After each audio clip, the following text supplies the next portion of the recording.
மீனா முத்து இவங்க திருந்தவே மாட்டாங்க அப்படின்னு சொல்லி யாரெல்லாம் நினைக்கிறீங்களோ அவங்களாம் நம்ம வீடியோக்கு லைக் பண்ணிக்கோங்க. இவங்க திருந்தவே மாட்டாங்க அப்படின்றத விட அதுக்கான வாய்ப்பே இல்லை அப்படின்னு தான் சொல்லணும். ஏன் அப்படின்னா அவங்க 2 பேரோட கேரக்டர் அப்படி, அதில் எந்த ஒரு மாற்று கருத்தும் இல்லை. அதை மாற்றவும் முடியாது, அவங்க மாற்றிக்கிடவும் மாட்டாங்கன்னு வச்சுக்கோங்களேன். எல்லாருக்கிட்டையும் அசிங்கப்படணும், அவமானப்படணும் அப்படின்றது அவங்களோட தலைவிதி அப்படின்னு கூட சொல்லலாம். சரி, இன்றைக்கி எபிசோடில் பார்த்தீங்கன்னா ஆரம்பத்தில் நம்ம ரோஹிணியோட அம்மாவை தான் கட்டுறாங்க. அவங்க ரொம்பவே வருத்தத்தில் இருக்காங்க. ஏன்னா அவங்க பண்ண விஷயங்கள் அப்படி அவங்களோட மனசை ரொம்பவே பாதிச்சிருச்சு அப்படின்னு சொல்லலாம். அவங்க எவ்வளோ பெரிய தப்பு பண்ணியிருக்காங்க அப்படின்றது ரோஹிணிக்கு புரியுதோ இல்லையோ அவங்களுக்கு ரொம்ப நல்லா புரியுது. ஏன் அப்படின்னா மீனா முத்து இவங்க 2 பேரும் அவங்களோட காலை சுற்றி வந்தாங்க. ஏதாவது இவங்களுக்கு ஒரு சின்ன பிரச்சனைனா போதும் துடிச்சு போயிடுவாங்க. அது போக இவங்களுக்கு நிறைய உதவிகள் பண்ணியிருக்காங்க. அது உதவிகள் அப்படின்றதுனால அது பெருசாக எடுத்துக்க வேண்டாம்னு வச்சுக்கோங்களேன். அதை தவிர்த்து பாசம் அப்படின்ற விஷயத்தில் ரோஹிணியை விட இவங்க அதிகமாகவே காமிச்சிருக்கிறாங்க. ஸோ அதனால் பார்த்தீங்கன்னா அந்த அம்மாவுக்கு அவங்கள திட்டோம் அப்படின்னு சொல்லிட்டு அவங்களால அதை ஏற்றுக்கவே முடியல.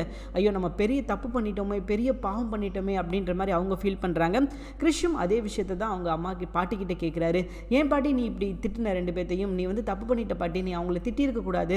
அவங்க 2 பேரும் நம்மளை எப்படி பார்த்துருக்காங்க, நமக்கு என்ன விஷயம் வேணாலும் அவங்கள செய்கிறாங்க இல்லையா, நீ எதற்காக நீ அவங்கள போய் திட்டுன அப்படின்ற மாதிரி ரொம்பவே ஃபீல் பண்ணி கிறிஷ் சொல்கிறாரு. இப்போவாவது அந்த அம்மாவுக்கு புரிஞ்சுக்கிறணும். ஸோ ரோஹிணிக்காக இவங்களை நம்ம பகைச்சிருக்கக்கூடாது அப்படின்றது அவங்களுக்கு இப்போ இல்லைனாலும் எப்போயாவது கண்டிப்பாக புரியதான் போது நம்ம பெரிய தப்பு பண்ணிட்டோம். ஆனால் அவங்க இப்போயே ஃபீல் பண்ண ஆரம்பிச்சிட்டாங்க, நம்ம தப்பு பண்ணிட்டோம், ரோஹிணி பேச்சை கேட்டு இப்படி பண்ணியிருக்கக்கூடாது அப்படின்னு சொல்லி அவங்களே யோசிக்கிறாங்கன்னா பாருங்களேன். அந்த அளவுக்கு இவங்களும் அவங்க மேலே பாசம் வச்சுருக்கிறாங்க. ரோஹிணி மேலே இவங்க வச்ச பாசத்தை விட அவங்க மேலே வச்ச பாசம் ரொம்பவே அதிகம். ஏன்னா ரோஹிணிக்கு அவங்களுக்கு எதுவும் தேவைன்னா மட்டும்தான் ஓடி வருவாங்க, அவங்க எதுவும் தப்பிக்கணும் அப்படின்னா மட்டும்தான் ஓடி வருவாங்க. ஆனால் இப்போ என்ன பிரச்சனை போய்கிட்டு இருக்குது அப்படின்னு பார்த்தீங்கன்னா இந்த பிரச்சனை எதனுக்கு போகுதுன்னு தெரில. ஸோ ஏன்னா இப்போ சத்யாவோட பிரச்சனையை அழகாக கொண்டு போய்கிட்டு இருந்தாங்க. சரி, அதில் ஏதாவது ஒரு சம்பவம் நடக்கும் அப்படின்னு சொல்லி நம்ம எதிர்பார்த்துக்கிட்டு இருந்தோம். ஆனால் அதில் ஒரு ட்விஸ்ட் என்ன அப்படின்னு பார்த்தீங்கன்னா நம்ம எதிர்பார்த்த விஷயம் நடக்கலை. கொலுவு ஃபங்க்ஷனும் முடிஞ்சு போச்சு. ஸோ அதுக்கப்புறம் பார்த்தீங்கன்னா புதுசாக இந்த கதையை எடுத்துகிட்டு வந்திருக்கிறாங்க. இதில் எதை நோக்கி போகிறாங்க அப்படின்னு பார்த்தீங்கன்னா ஒரு நிறையா விஷயங்களை இவங்க பேசுகிறாங்க. இப்போ பார்த்தீங்கன்னா கிறிஷை தத்தெடுக்கக்கூடாது அப்படின்றதுக்காக ரோஹிணி போட்ட பிளானை வச்சு இந்த அம்மா பேசிட்டாங்க. இவங்க பேசினதுக்கப்புறம் ரொம்பவே வருத்தப்படுறாங்க. ஸோ நம்ம பேசுனது தப்பு அப்படின்னு சொல்லிட்டு அது ரொம்ப சரியான விஷயம். ஏன்னா எவ்வளோ தூரத்துக்கு இவங்க பாசம் வச்சுருந்தாங்க அப்படின்றது அவங்களுக்கு நல்லாவே தெரியும். ஸோ அதனால் பார்த்தீங்கன்னா இவங்க அங்கேருந்து கிளம்புறாங்க. திட்டிட்டு நம்ம தப்பு பண்ணிட்டோமோ அப்படின்றது அவங்க மனசை ரொம்பவே பாதிச்சிருக்கு அப்படின்னு கூட சொல்லலாம். இவங்க போனதுக்கப்புறம் பார்த்தீங்கன்னா மீனா அதே இடத்துல நின்றுக்கிட்டு இருக்காங்க, அழுகுறாங்க. அவங்களால அழுகையை கண்ட்ரோல் பண்ண முடியல. அவங்களையும் மீறி அவங்கள தாண்டி அந்த அழுகை வருது.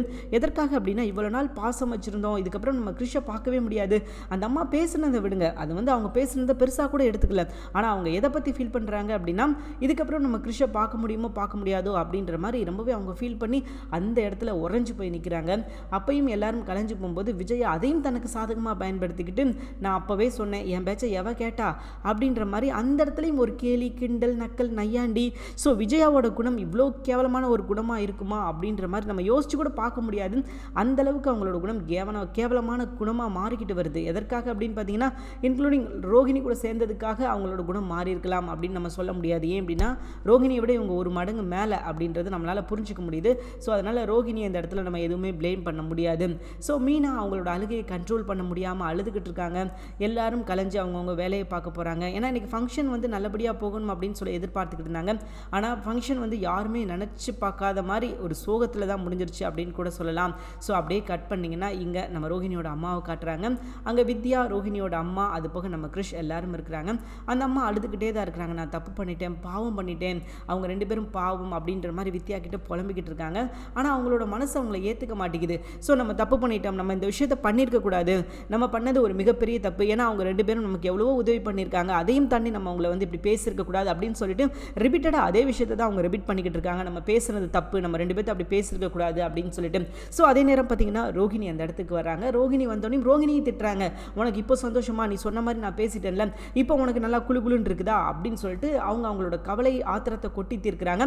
அப்பையும் ரோஹிணி பார்த்தீங்கன்னா ப்ளேம் தான் பண்ணுறாங்க. ஏன் நீ கொடுத்த வாழ்க்கை தானே, உன் வாழ்க்கையால் தானே என் வாழ்க்கை நாசமாக போச்சு, நீ நினச்ச விஷயத்தால் தானே எனக்கு இப்படி நடந்துச்சு அப்படின்னு சொல்லிட்டு இன்னும் இவங்க பண்ணி வச்ச கல்யாணத்தையும் இவங்க குற்றச்சாட்டு சுமத்திக்கிட்டு இருக்காங்களே தவிர இப்போ நடந்த விஷயத்துக்கும் இவங்களோட கல்யாணத்துக்கும் எந்த ஒரு சம்மந்தமுமே கிடையாது. ஏன்னா கிறிஷை தத்தெடுக்கணும்னா தத்தெடுத்து எடுத்துகிட்டு போகலாம், அது வந்து அவங்களோட பிரச்சனை. ஏன்னா அவங்க வேண்டாம் அப்படின்னு சொன்னால் என் பொண்ணு வேணான்னு சொல்லிட்டா அப்படின்னு சொல்லி இந்த அம்மா கொடுக்க போகிறது கிடையாது. ஸோ அப்படி சொல்லியிருந்திருக்கலாம். ஆனால் இவங்களுக்கு அது நோக்கம் கிடையாது. ரோகிணியை பொறுத்த வரைக்கும் மீனா முத்துவை ஏதாவது ஒரு விஷயத்தில் ஹெய்ட் பண்ணிக்கிட்டே இருக்கணும், கொடுமைப்படுத்தணும், சித்திரவதைப்படுத்தணும் அப்படின்றது மட்டும்தான் அவங்களோட நோக்கம். ஆனால் அவங்க பிரச்சனை வெளியே வந்துடக்கூடாது அப்படின்றது தான் இதில் முக்கியமான விஷயமா பார்க்கப்படுது. ஏன்னா எங்கேயாவது ஒரு இடத்துல ஒரு சின்ன மிஸ்டேக்கோ ஏதாவது ஒரு தப்பு நடந்துருச்சுனோ அப்படின்னு வச்சுக்கோங்களேன், இவங்களோட பேர் வெளியே வந்துருச்சுன்னா அவ்வளோதான், இவங்க அவுட்டு. இதுக்கப்புறம் இவங்க அந்த வீட்டிலே இருக்க முடியாது அப்படின்றது நல்லாவே தெரியும். ஸோ தன்னை பற்றின விஷயம் எதுவும் வெளியே வந்துடக்கூடாது அப்படின்னா இங்கே யாரும் நிம்மதியாக இருக்கக்கூடாது. இங்கே யாருக்கு பிரச்சனை கொடுக்கலாம் அப்படின்னா இளிச்சவாய்ங்க முத்து மீனா, இவங்க 2 பேர் தான் இளிச்சவாய்ங்க அந்த வீட்லையும். ஸோ அவங்களுக்கு அந்த பிரச்சனையை கொடுத்துட்டோம் அப்படின்னா நமக்கு எதுவும் பிரச்சனையும் வராது. ஏன்னா இவங்களுக்கு அந்த அளவுக்கு நாலேஜ் கிடையாது.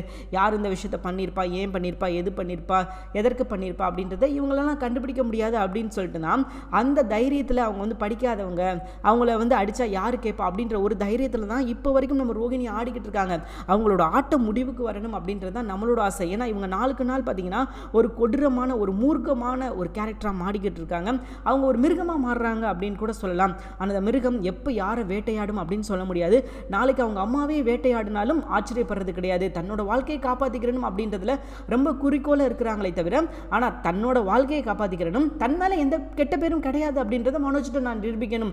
மனோஜ் கிட்ட போய் உண்மையை சொல்லலாம், மனோஜ் இப்படி இப்படி நடந்துச்சு மனோஜ் அப்படின்னு சொல்லி உண்மையை சொல்லியிருந்திருக்கலாம். ஆனால் அந்த இடத்துக்கு அவங்க போகலை. ஆனால் அதற்கு பதில் அவங்களோட நோக்கம் என்னவா இருக்குது அப்படின்னா தன்னோட பேர் வெளியே வந்துடக்கூடாது, தான் இந்த விஷயத்தில் பாதிக்கப்படக்கூடாது, தனக்கும் எதுக்கும் எந்த சம்மதமும் கிடையாது அப்படின்ற மாதிரி தான் தெரியணும் அப்படின்னு நினச்சிக்கிட்டு இருக்காங்க. இது ஒரு நாளும் ஒரு காலமும் நடக்காது அப்படின்றத அவங்க கூடிய சீக்கிரமே புரிஞ்சுக்க தான் போகிறாங்க. இப்போ இந்த அம்மா அழுது புலம்பிக்கிட்டு இருக்காங்க. அந்நேரம் ரோகிணி வர்றாங்க. ரோகிணி கிட்ட சொல்கிறாங்க, நீ வந்து எப்படி வந்து இப்படி பேச போச்சு, நீ வந்து உனக்கு மனசாட்சி இருக்குது அப்படின்ற மாதிரி கேட்குறாங்க. ஓ உனக்கு வந்து என்னை விட அவங்க முக்கியமாக போயிட்டாங்களா, அப்போ உனக்கு பெத்த பொண்ணோட வாழ்க்கை வந்து முக்கியம் கிடையாது, உனக்கு மீனா முத்து தான் முக்கியம் அப்படியா அப்படின்ற மாதிரி கேட்க, அப்படி கிடையாதுமா, நான் அப்படி சொல்லலை. ஆனால் நீ பேசுகிற விஷயங்கள், சொன்ன விஷயங்கள், செஞ்ச விஷயங்கள் எல்லாமே தப்பு. நல்லா யோசிச்சுப்பாரு. அவங்க அப்படி என்ன ஆசைப்பட்டாங்க, இந்த பையனுக்கு ஒரு நல்ல லைஃப் கொடுக்கணும்னு ஆசைப்பட்டாங்க. அதில் என்ன தப்பு இருக்குது, உனக்கு இப்போ தானே தெரியுது இது உன் பையன் அப்படின்னு சொல்லிட்டு. இதுக்கு முன்னாடி நீ என்னைக்காவது அவனோட விஷயத்தில் தலையிட்டு இருக்கியா? இப்போ கொஞ்ச நாளாக தான் உன் பையன் அப்படின்றதே நீ உணர்ந்திருக்க. ஸோ இதுக்கு முன்னாடி அவங்க எந்த விஷயமும் எந்த ஒரு எதிர்பார்ப்பும் இல்லாமல் அவங்க எங்கள் கூட பழகியிருக்காங்க, எனக்கு நிறையா விஷயங்கள் பண்ணியிருக்காங்க, நிறையா உதவி பண்ணியிருக்காங்க. அதெல்லாம் தாண்டி நான் அவங்கள எதிர்க்கிறேன் அப்படின்னா அதற்கு எப்படி எனக்கு மனசு வரும் அப்படின்ற மாதிரி சொல்ல, இப்போ ரோகிணி வந்து வழக்கம் போல் அவங்க ஒரு டயலாக் வச்சுருப்பாங்களே, என்னோட வாழ்க்கை நாசமாக போனதுக்கு நீ தான் காரணம், என்கிட்ட கூட கேட்காம நீ கல்யாணம் முடிச்சு வச்சுட்ட அப்படின்ற மாதிரி அந்த டயலாக், பழைய டயலாக். அந்த ஒரு தப்பை தான் அந்த அம்மா பண்ணாங்க. அந்த ஒரு விஷயத்தையே பார்த்தீங்கன்னா இவங்க ரிப்பீட்டடாக எப்பயும் அவங்களுக்கு ஒரு பிரச்சனை வருது அப்படின்னா இந்த அம்மாவை ஏதாவது சொல்லணும், இந்த அம்மாவை தன் கட்டுப்பாட்டுக்குள்ளே வைக்கணும், இந்த அம்மாவை தான் சொன்னதை கேட்க வைக்கணும் அப்படின்னா அவங்களுக்கு கிடைச்சிருக்கிற அந்த ஒரே ஒரு துடுப்பு தான். அதை வச்சுட்டு என்ன பண்ணுவாங்க அப்படின்னா மிரட்ட ஆரம்பிச்சிருவாங்க. என்னோட வாழ்க்கை நாசமாக போனதுக்கு நீ மட்டும் தான் காரணம், நான் எப்பயாவது உங்ககிட்ட சொல்லியிருக்கேன் அப்படின்னு சொல்லிட்டே 1000 தடவை சொல்லியிருப்பாங்க அந்த அம்மா கிட்ட. எபிசோடு ஆரம்பிச்சதுலேருந்து, அதாவது 1வது எபிசோட்லேருந்து இப்போ வரைக்கும் குறைஞ்சது ஒரு 1000 தடமாவது சொல்லியிருப்பாங்க, நீ தான் என்னோட பிரச்சனை காரணம், நீ தான் என்னோட பிரச்சனை காரணம் அப்படி எல்லாத்தையும் சொல்லிட்டு, ஆனால் கடைசியில் என்ன சொல்லுவாங்க அப்படின்னா இல்லைப்பா நான் அப்படிலாம் நான் சொல்ல வரல அப்படின்னு சொல்லி ஏதோ ஒன்று சொல்லி சமாளிப்பாங்க. ஸோ இந்த அம்மாவை கோவத்தை வந்து கண்ட்ரோல் பண்ண முடியல, அதனால் வாய்க்கு வந்தபடி நல்லா பேசி விட்டுறாங்க. ரோகிணியும் அவங்களால முடிஞ்ச அளவுக்கு திட்டுறாங்க அவங்க அம்மாவை, இதுதான் நான், இதுதான் என்னோட வாழ்க்கை, நான் இதை காப்பாற்றிக்க தான் என்ன வேணா பண்ணுவேன் அப்படின்ற மாதிரியும் சொல்லிட்டாங்க. வித்யா என்ன சொல்கிறாங்க அப்படின்னா, டே விடுமா, பெரியவங்க அவங்க வந்து ஏதோ அவங்களோட ஆத்திரத்தை பேசுகிறாங்க, அவங்களுக்கு தெரிஞ்ச விஷயத்த அவங்க பேசுகிறாங்க, நீ அமைதியாரு ரோகிணி அப்படின்னு சொல்லிட்டு ரோகிணியை வந்து கூல் பண்ணுறாங்க. ரோகிணி பார்த்தீங்கன்னா அதுக்கப்புறம் அமைதியாகிடுறாங்க. அந்த பிரச்சனை அதோட முடியுது. அடுத்த ஷாட்டில் பார்த்தீங்கன்னா நம்ம முத்துவையும் மீனாவையும் காட்டுறாங்க. அவங்க 2 பேரும் ஒரு இடத்துல உட்காந்து, அதாவது அவங்க வீட்டோட மாடியில் உட்காந்து பேசிக்கிட்டு இருக்காங்க. எதை பற்றி அப்படின்னா இன்றைக்கி நடந்த பிரச்சனையை பற்றி தான். இவங்க இந்த ஒரே ஒரு பிரச்சனையை பார்த்தீங்கன்னா திருப்பி அந்த அம்மா அவங்க பாயிண்ட் ஆஃப் வியூவில் நினச்சி பார்க்குறாங்க, இந்த அம்மா இவங்க பாயிண்ட் ஆஃப் வியூவில் நினச்சி பார்க்குறாங்க. ஸோ எல்லாமே பார்த்தீங்கன்னா இந்த ஒரு பிரச்சனை நோக்கி மட்டும்தான் இன்றைக்கி எபிசோடே முழுக்க போச்சு அப்படின்னு சொல்லலாம். முத்து மீனா அவங்களுக்குள்ள என்ன பேசிக்கிறாங்க அப்படின்னா, நம்ம என்னங்க அப்படி தப்பாக கேட்டுட்டோம், அந்த பையனுக்கு ஒரு நல்ல வாழ்க்கை கொடுக்கணும் அப்படின்னு தானே ஆசைப்பட்டோம், அந்த பையனை நம்ம அவங்ககிட்ட இருந்து பிரிக்கணும் அப்படின்னு என்னைக்காவது நினச்சோமா அப்படின்ற மாதிரி நம்ம மீனா முத்துக்கிட்ட கேட்குறாங்க. அதற்கு முத்து இருந்துக்கிட்டு, இல்லை மீனா நம்ம அப்படிலாம் நினைக்கல, இது நமக்கு புரியுது, அந்த அம்மாவுக்கு புரியலையே, அந்த அம்மாவா இந்த வார்த்தைகள்லாம் பேசினாங்களா, இல்லை அப்படின்னா அந்த மலேசியாவில் துபாயில் இருக்காளே ஒருத்தி அவள் சொல்லி இந்த விஷயத்தை பேசினாங்களா அப்படின்னு சொல்லி தெரியல. நம்ம எந்த ஒரு கன்க்ளூஷனுக்கும் வர வேண்டாம், நம்ம இப்போதைக்கு கொஞ்சம் அமைதியாக இருப்போம் அப்படின்ற மாதிரி முத்து சொல்கிறாங்க.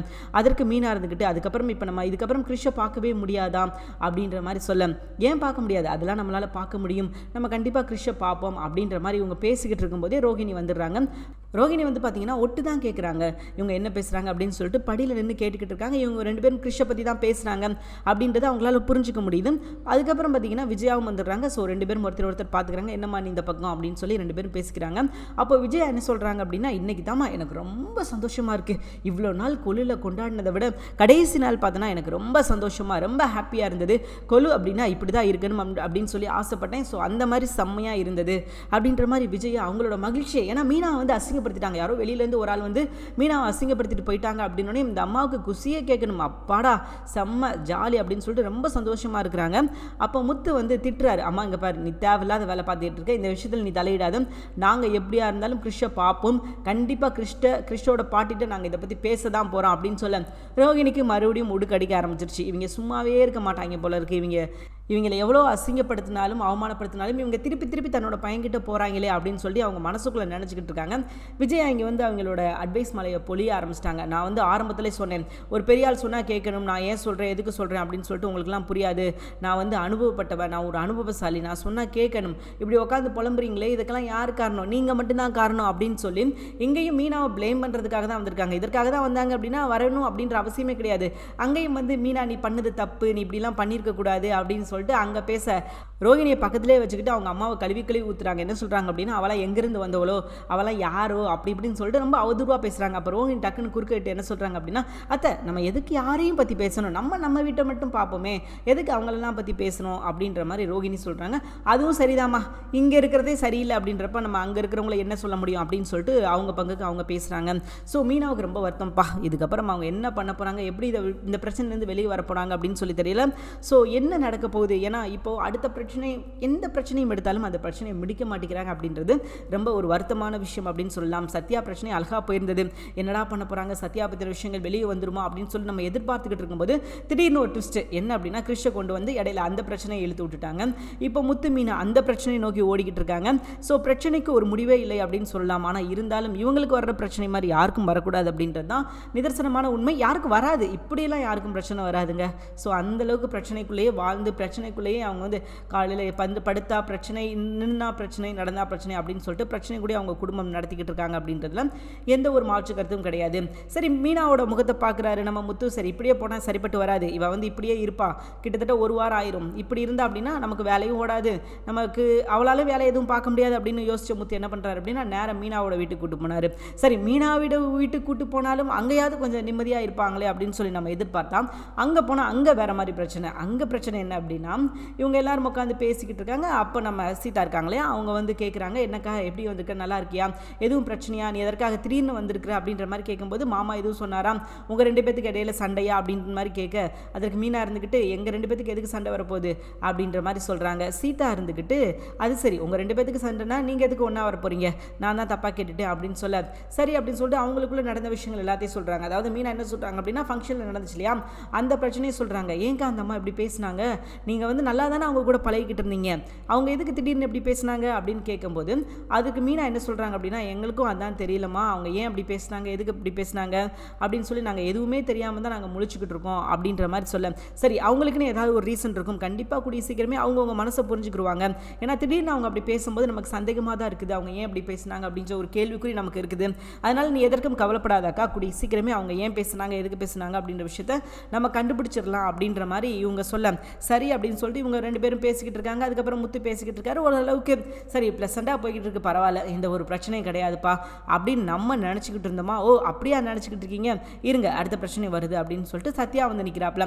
சத்யா வந்து நின்னதை பார்த்து நம்ம சீதா கேட்குறாங்க, என்னடா நீ காலேஜ் போலையா, காலேஜ் போகிறேன்ட்டு போனால் நீ உடனே வந்துட்டு என்ன பிரச்சனை, எதுவும் பிரச்சனை பண்ணிட்டியா, எதுவும் சண்டை போட்டியா அப்படின்ற மாதிரி சொல்ல, சத்யா முகத்தில் ஒரு சோகம் தெரியுது. இதை பார்த்த நம்ம மீனா கேட்குறாங்க, என்னடா உன்னோட முகமே சரியில்லை, எதுவும் பிரச்சனையா என்ன அப்படின்னு கேட்கும்போது, அப்போ சீதா கேட்குறாங்க, என்னடா எதுவும் பிரச்சனை பண்ணியா, எதுவும் சண்டை போட்டியா, யாரு கூட எதுவும் அப்படின்னு சொல்லி கேட்கும்போது சத்யா வந்து அழுக ஆரம்பிச்சிட்டாரு. ஓன்னு என்ன ஏது அப்படின்னு சொல்லி எதுவுமே தெரியாமல் அவர் பாட்டுக்கு அழுக ஆரம்பிச்சிட்டாரு. என்ன ஏன்டா அழுகிற, எதுக்குடா அழுகிற அப்படின்னு கேட்கும்போது, நான் இதுக்கப்புறம் வந்து டிகிரி வாங்க முடியாது அப்படின்னு சொல்லி எல்லாத்தையும் மொட்டைக்கட்டையாக சொல்கிறாரு. டிகிரி வாங்க முடியாது, என்னோட வாழ்க்கையே போச்சு அப்படின்ற மாதிரி பேச, முதல்ல என்ன நடந்தது ஏது நடந்தது அப்படின்ற மாதிரி சொல்லு அப்படின்னு சொல்லிட்டு நம்ம சீதா சொல்கிறாங்க.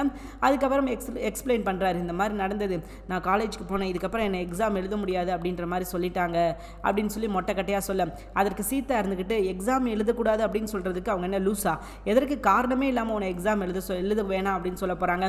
பட் நீ ஏதோ ஒரு விஷயம் பண்ணியிருக்க, என்ன பண்ணியிருக்க அப்படின்ற மாதிரி கேட்க, நான் எந்த விஷயமும் நான் பண்ணலை, நான் ஒழுங்காக தான் இருந்தேன் அப்படின்ற மாதிரி சொல்கிறாரு. அதுக்கப்புறம் நீ ஒழுங்காக இருந்தால் நீ உன்னை எக்ஸாம் எழுத வேணாம் அப்படின்னு சொல்லுவாங்க அப்படின்ற மாதிரி சீதா கேட்க, அதெல்லாம் இல்லை, என் மேலே எந்த பிரச்சனையும் கிடையாது. ஆனால் என்ன பிரச்சனை அப்படின்னா, நான் வந்து காலேஜுக்கு வந்து சரியாக போகலை, அட்டெண்டன்ஸ் வந்து ரொம்ப கம்மியாக இருக்குது அப்படின்ற மாதிரி சொல்ல, அதானே பார்த்தேன், ஏன் அப்படின்னா காரணமே இல்லாமல் உன்னதுக்கு எக்ஸாம் எழுத வேணான்னு சொல்ல போகிறாங்க அப்படின்ற மாதிரி நம்ம சீதா சொல்கிறாங்க. சரி, இப்போ நீ ஏதாவது சொல்லி பார்த்தியா, கேட்டு பார்த்தியா அப்படின்ற மாதிரி சொல்ல, நான் எல்லாத்தையும் சொல்லிட்டேன், எல்லாத்தையும் கேட்டுட்டேன், ஆனால் அவங்களுக்கு வந்து எனக்கு வாய்ப்பு தரமாட்டேன் அப்படின்றதுல ரொம்ப தெளிவாக இருக்கிறாங்க அப்படின்ற மாதிரி சொல்ல, அது சரி, நீ காலேஜ் படிக்கும்போது காலேஜ் போகிறேன்னு சொல்லிட்டு நீ சிட்டி கூட சேர்ந்து சுற்றிக்கிட்டு இருந்த, இப்போ பார்த்தியா இதெல்லாம் உனக்கு தேவையா அப்படின்னு சொல்லும்போது அழுக ஆரம்பிச்சிட்டார் ஓன்னு. அப்போ முத்து கடுப்பாயிட்டார், என்னங்கடா அவங்க குடும்பத்தில் ஏதாவது ஒரு பிரச்சனை அப்படின்னா அதை எப்படி சமாளிக்கிறது அப்படின்னு யோசிக்க மாட்டீங்களா, உடனே அழுக ஆரம்பிச்சிருவீங்களா அப்படின்னு சொல்லி முத்து திட்டுறாரு. அப்போ மீனா கேட்குறாங்க, சரிடா நான் வந்து லீவில் போட்ட பாடத்தையும் எல்லாத்தையும் நான் படிச்சுட்டேன் அப்படின்னு வந்து நீ சொன்னியா அப்படின்ற மாதிரி கேட்க, நான் எல்லாத்தையும் சொல்லி பார்த்துட்டேங்க்கா, அதெல்லாம் முடியாதுன்னு சொல்லிட்டாங்க அப்படின்ற மாதிரி நம்ம சத்யா சொல்கிறாரு. அப்போ முத்து கேட்குறாரு, முடியாதுன்னு எப்படி சொல்ல முடியும், அவங்க காலேஜுக்கு போகிறப்பெல்லாம் அவங்க கேட்க மாட்டாங்களா, ஒரு நாள் லீவ் போட்டால் வீட்டில் சொல்ல மாட்டாங்க, ஃபைன் வாங்க மாட்டாங்க, இந்த மாதிரிலாம் எதுவும் செய்ய மாட்டாங்க, மொத்தமாக வச்சு அட்டெண்டன்ஸை பிடிப்பாங்களா அப்படின்ற மாதிரி நம்ம முத்து சொல்ல, இல்லை மாமா அவங்க எனக்கு எல்லாமே வார்னிங் எல்லாம் கொடுத்துட்டாங்க அப்படின்ற மாதிரி சொல்கிறாரு. உடனே சொல்லிட்டு சத்யா அழ ஆரம்பிச்சிட்டார் ஓ அப்படின்னு சொல்லிட்டு. அப்போ முத்து என்ன சொல்கிறார் அப்படின்னா, என்ன உனக்கு எக்ஸாம் எழுதணும் அவ்வளோதானே, நான் என்ன யார் ஒன்று பிரின்சிபல், அந்த தனபால் யார் அப்படின்ற மாதிரி கேட்கும்போது, அப்போ சீதா இருந்துக்கிட்டு மாமா அது தனபால் கிடையாது பிரின்சிபால் அப்படின்ற மாதிரி சொல்லும்போது, அவர் தான், அவரை பார்த்து பேசினா சரியாக போயிரும்ல, யாரை பார்த்து பேசினா உன்னால் எக்ஸாம் எழுத முடியும் அப்படின்ற மாதிரி கேட்குறாரு. பிரின்சிபாலை பார்த்து பேசினா சரியாக போயிடும் அப்படின்ற மாதிரி சத்யா சொல்ல, பிரின்சிபாலை பார்த்து தானே பேசணும், சரி நீ எதற்கும் கவலைப்படாத, கண்டிப்பாக பிரின்சிபாலை பார்த்து பேசிடலாம் அப்படின்ற மாதிரி சொல்கிறாரு. பட் என்ன பண்ண போகிறாரு, ஏன்னா எக்ஸாம் எழுதியே ஆகணும் அப்படின்ற ஒரு இக்கட்டான சூழ்நிலை, கண்டிப்பாக எழுதணும், எப்படி இந்த விஷயத்தை நடத்த போகிறார் முத்து, ஏன்னா இது வந்து சாதாரண விஷயம் கிடையாது, முத்தும் அவ்வளோ பெரிய ஆள் கிடையாது, அவ்வளோ செல்வாக்கும் கிடையாது. அப்படி இருக்கும்போது நம்ம முத்து எப்படி இந்த பிரச்சனையிலிருந்து சத்யாவை காப்பாற்ற போகிறாரு, சத்யாவை அப்படி காப்பாற்றினாலுமே சத்யாவுக்கு அடுத்து ஒரு பிரச்சனை காத்திருக்குது. ஏன் அப்படின்னா சத்யா ஏற்கனவே பண்ண ஒரு தப்பு தான் அவரை வந்து ரவுண்டு கட்டி அடிச்சுக்கிட்டு இருக்குது. எங்கேயோ ஒரு இடத்துல சத்யாவுக்கு இது ஆஃப் கன்ஃபார்ம் அப்படின்னு சொல்லலாம், அதில் எந்த ஒரு மாற்று கருத்தும் கிடையாது. ரோகிணியும் சும்மா வெறி கொண்டு சுற்றிக்கிட்டு இருக்காங்க, எங்கடா சான்ஸ் கிடைக்கும் நம்ம முத்துவோட மொபைலில் இருக்கிற வீடியோ எடுக்கலாம் அப்படின்னு சொல்லி அவங்களும் வெறி கொண்டு தான் காத்துக்கிட்டு இருக்காங்க. அப்படி இருக்கிற சத்யாவுக்கு இப்படி ஒரு வாய்ப்பு கிடைச்சது அப்படின்னா அவர் வந்து அழகாக பயன்படுத்தியிருக்கலாம்.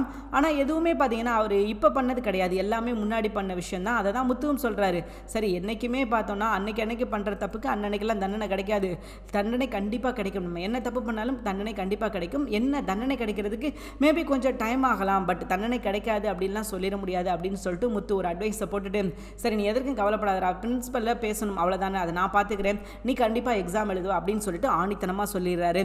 சரி, முத்து எடுத்த முடிவு உண்மையிலே ஒரு சூப்பரான முடிவு, எப்படியாவது சத்யாவை எக்ஸாம் எழுத வைக்கணும் அப்படின்னு நினைக்கிறாரு. உண்மையிலே ஒரு பாராட்ட வேண்டிய விஷயம். ஆனால் சத்யா அதற்கான தகுதியான ஆள் அப்படின்னு கேட்டிங்கன்னா கண்டிப்பாக கிடையாது. இன்றைக்கி வேணால் அவன் திருந்திருக்கலாம், ஆனால் பண்ண தப்பு எக்கச்சக்க பண்ண தப்பு சொல்லி முடியாது, அது அவ்வளோ தூரத்துக்கு தப்பு. ஆனால் முத்து அது எல்லாத்தையும் மன்னிச்சுட்டு சத்யாவுக்கு உதவி பண்ணணும் அப்படின்னு சொல்லி களத்தில் இறங்கியிருக்காரு. என்ன நடக்க போகுது, ஏன்னா இதுக்கப்புறம் முத்து போய் பேசினா இவருக்கு பேசினோடனே வந்து ஓகேப்பா வந்து எழுது அப்படின்னு சொல்லிடுவாங்களா, கண்டிப்பாக அப்படி சொல்ல மாட்டாங்க, ஏதாவது ஒரு ட்விஸ்ட் இருக்க தான் போகுது. சரி, இதற்கு இடையில் என்னென்ன சம்பவங்கள்லாம் நடக்கிறதுக்கு வாய்ப்பு இருக்குது அப்படின்னு வச்சுக்கோங்களேன். இப்போ சத்யா வந்து எக்ஸாம் எழுத போகிறாரு. ஸோ அங்கே போய் பிரின்சிபலை பார்க்குறாங்க, முத்து எல்லாம் பேசுகிறாரு. பேசுனதுக்கப்புறம் பிரின்சிபல் ஒரு விஷயத்த சொல்கிறாரு, இல்லை முத்து எங்களுக்கு எல்லாமே ஓகே, பட் அவன் வந்து நல்ல பையன் தான், நான் இல்லைன்னு சொல்ல, ஆனால் இதுக்கப்புறம் எங்களால் எக்ஸாம் எழுத வைக்க முடியாது அப்படின்ற மாதிரி சொல்கிறாரு நம்ம பிரின்சிபல். ஏன் சார் ஏன் முடியாது அப்படின்ற மாதிரி கேட்கும்போது, இல்லைப்பா எல்லாம் ஓகே தான், நல்ல பையனாக தான் இருந்தான், பட் அவனோட வீடியோ ஒன்று எங்களுக்கு கிடச்சிருக்குது, அந்த வீடியோ வச்சு தான் நான் சொல்கிறோம் கண்டிப்பாக அவனை எக்ஸாம் எழுத முடியாது அப்படின்ற மாதிரி. என்ன சார் என்ன சொல்கிறீங்க, அப்படி என்ன வீடியோ உங்களுக்கு கிடச்சிது அப்படின்னு சொன்னோன்னே நம்ம முத்து மொபைல்லேருந்து ஒரு வீடியோ இருக்கு இல்லையா, அந்த வீடியோவை காட்ட போகிறாங்க. அதுதான் ஒரு மிகப்பெரிய ட்விஸ்ட். ஏன் அப்படின்னா சத்யா இப்போ வரைக்கும் சத்யாவுக்கு தெரியாது இப்படி ஒரு வீடியோ வந்து மாமா வச்சிருக்காரு அப்படின்னு சொல்லி, நல்லாவே தெரியும். ஸோ அதை அவர் ரிலீஸ் பண்ணுவார் அப்படின்னு சொல்லிட்டு அவர் யோசிச்சு பார்க்கல. இப்போ சத்யா வந்து ஏற்கனவே பயந்து போயிட்டார். ஏன்னா நம்ம ஆரம்பத்தில் என்னடா எதுவும் ட்விஸ்ட் வைக்கிறாங்களா, என்னோட வாழ்க்கையே போயிடுச்சு அப்படின்னு சொல்லி சத்யா வந்து நிற்கும் போது வீடியோ ரிலீஸ் ஆயிடுச்சா அப்படின்னு தான் நம்ம நினச்சோம். ஏன்னா திடீர்னு நடக்கிறதே ஒரே ஒரு பிரச்சனை தான், அதுலேயும் அந்த பிரச்சனை வந்து எப்படி வெளியே வந்திருக்கும் அப்படின்னு சொல்லி நம்ம யோசிக்கும் போது தான் அந்த வீடியோ பிரச்சனை கிடையாது, இது வேறு பிரச்சனை அப்படின்றத புரிஞ்சிக்க முடியுது. இப்போது முத்து பேசுகிறாரு, பிரின்சிபல்கிட்ட பேசுகிறாரு, பிரின்சிபலும் சரி பண்ண போகிறாரு. ஸோ இது ஒரு பிரச்சனையை வச்சுக்கோங்களேன். இப்படி நடக்கிறதுக்கான வாய்ப்புகள் ரொம்ப அதிகமாக இருக்குது. அதை தாண்டி இப்போதைக்கு உள்ளே விட்டுருவாங்க, முத்து போய் பேசுவார், அங்கே யாரோ ஒரு ஆள் முத்துக்கு தெரிஞ்சவராக பிரின்சிபல் பார்த்தோம் அப்படின்னா இவர் வந்து யாருக்காவது உதவி பண்ணியிருப்பார், எங்கேயாவது இந்த ஒரு பிரசவத்துக்கு கூட இடையில போனார் இல்லையா, ரெட்டை குழந்தை பிறந்ததுன்னு சொல்லியா, அவர் கூட அந்த பிரின்ஸிபலாக கூட இருக்கலாம். ஸோ யாரோ ஒரு ஆள் முத்துக்கு தெரிஞ்சவங்களாக தான் இருக்க போகிறாங்க. அங்கே போய் பார்த்தா முத்துவை பார்த்தோன்னே வாப்பா இது உன்னோட மச்சானா, நீ எதற்கும் கவலைப்படாதப்பா, நான் எக்ஸாம் எழுத வைக்கிறேன் அப்படின்னு சொல்லிட்டு அவரோட நல்ல விஷயங்கள், அவர் பண்ண நல்ல விஷயம், அதாவது இதுலேருந்து என்ன சொல்ல வர்றாங்க அப்படின்னா, நல்ல விஷயம் பண்ணால் கண்டிப்பாக நல்ல விஷயம் தான் நடக்கும், கெட்டது பண்ணால் கண்டிப்பாக கெட்டது தான் நடக்கும் அப்படின்றத இந்த ஒரு தத்துவத்தை அந்த இடத்துல நமக்கு எடுத்து சொல்கிறதுக்காக முயற்சி பண்ண போகிறாங்க. கண்டிப்பாக நீங்கள் வேணால் பாருங்களேன், அங்கே இருக்கிற யாரோ ஒரு ஆள், அதாவது பிரின்ஸிபலே வச்சுக்கோங்களேன், பிரின்ஸிபல் முத்துவுக்கு தெரிஞ்சவர், முத்து எங்கேயோ உதவி பண்ணியிருப்பார், அதனால் முத்துவுக்கு அவர் கடமைப்பட்டிருப்பார், அந்த கடமையை நிறைவேற்றுறதுக்கு ஒரு சரியான வாய்ப்பு கிடச்சிருக்கும், அதை இந்த பிரின்ஸிபல் நான் நிறைவேற்ற போகிறேன் அப்படின்னு சொல்லி கிளம்பி போவார். ஸோ எக்ஸாம் எழுத சத்யாவை அலோவ் பண்ணுவாங்க. ஆனால் என்ன சொல்லுவாங்க அப்படின்னா, ஓகே நாங்கள் எக்ஸாம் எழுதுறதுக்கு அலோவ் பண்ணுறோம், பெரிய வித்தியாசம்லாம் கிடையாது, ஒரு 4 நாள் 5 நாள் தான் லீவ் எக்ஸ்ட்ராவாக இருக்குது, அதற்கு நீங்கள் என்ன பண்ணுங்க அப்படின்னா ஒரு மெடிக்கல் சர்டிஃபிகேட், ஒரு மெடிக்கல் காலேஜ்லையோ இல்லை மெடிக்கலில் போயோ நீங்கள் ஒரு ஹாஸ்பிட்டலில் ஒரு டாக்டரை போய் பார்த்து எனக்கு லீவ் வேணும், ஏன்னா கை உடஞ்சிருந்துச்சு, ஸோ அந்த விஷயத்தை கூட சொல்லி கூட லீவ் கேட்கலாம், கை வேறு உடஞ்சிருந்தது அப்படின்னு சொல்லி நீங்கள் ஒரு லெட்டர் வாங்கி கொடுங்க. அப்படி நீங்கள் வாங்கி கொடுத்தீங்க அப்படின்னா கண்டிப்பாக நாங்கள் எக்ஸாம் எழுத விடுறேன். ஏன்னா லெட்டர் வாங்கி கொடுக்குறது அப்படின்றது ஒரு சாதாரண விஷயம் தான், இவருக்கு கை வேட உடஞ்சிருந்தது இடையில, ஸோ அப்படி இருக்கும்போது அதை ஒரு மீன் பண்ணி அந்த ஒரு விஷயத்தை கூட கொண்டு வந்திருக்கலாம். ஸோ அதை தான் செய்ய போகிறாங்க.